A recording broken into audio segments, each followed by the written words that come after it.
Alléluia. Jésus, Jésus, Jésus, Jésus, Jésus, Jésus, Jésus, Jésus, Jésus, Jésus. Alléluia, gloire à Jésus.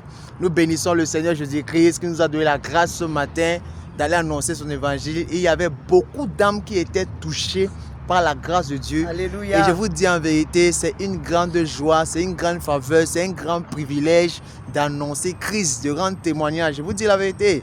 Nous bénissons Dieu. Je suis la servante Osias. Amen. Alléluia. Qui va nous passer un shalom, shalom. Shalom, shalom. Je suis avec le frère Osé, avec le frère Paul. Alléluia. Shalom, shalom. Shalom. Ce sont des infatigables du réveil ici au Canada. Par la grâce de Dieu, nous sommes là sur le terrain. Et toi qui dors encore chez toi, sache que le Seigneur t'appelle à aller faire des nations, des disciples. Amen. Ce n'est plus le temps de dormir, mais c'est le temps de se lever et d'aller proclamer Christ aux nations. Amen. Parce que ici, les gens ont soif de Dieu, mais en réalité, les gens ne savent pas qu'ils ne sont pas dans la vérité. Les gens ont soif de Dieu ici, mais ils ne savent pas qu'en réalité, ils sont à l'église, mais ils sont païens. Beaucoup de gens partent à l'église. Ils font tout ce qu'il faut faire, mais en réalité, ils sont des païens chrétiens, païens religieux. Il va te dire, je pars à l'église. Il va te dire, je paie ma dîme. J'ai grandi dans une famille chrétienne. Mais j'ai posé la question l'autre jour à une sœur qui s'est dit enfant de Dieu. Est-ce que tu penses à ta vie après la mort? Elle me dit non.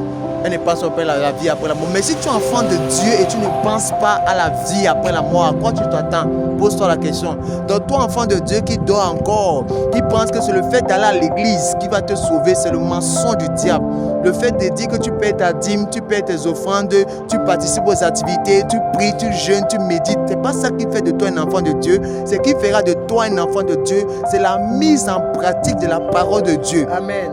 Et toi aussi qui te dis que parce que tu es sauvé et parce que tu cherches à mettre la parole de Dieu en pratique et tu ne cherches pas à aller faire des nations de disciples, tu ne cherches pas à annoncer la parole, tu restes chez toi gaillardement, tu dors comme tu veux et tu refuses d'aller annoncer Christ, sache aussi que cet acte va t'empêcher d'entrer dans le royaume.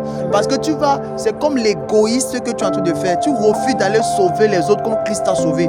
Parce que Christ nous sauve pour qu'on nous partons aussi sauver parce qu'il fait de nous des sauveurs. Donc nous t'interpellons par là à revenir à Jésus et avec des bons sentiments. Amen. Canada, tu dois donner ta vie à Jésus. Amen. Et enfant de Dieu, toi aussi qui dors, tu dois te réveiller. Il a dit réveille-toi, toi qui dors, et réveille Christ Éclairera. Il t'éclairera. Il t'éclairera. La lumière est là, Jésus Amen. est là, il vient bientôt. Donc Amen. ne rate pas l'enlèvement du Seigneur Jésus-Christ. Shalom, Shalom, shalom, shalom, shalom. Shalom. Vous voyez, la joie véritable est en Jésus-Christ. Je vous dis la vérité. Amen. Gloire à Dieu, soyez bénis.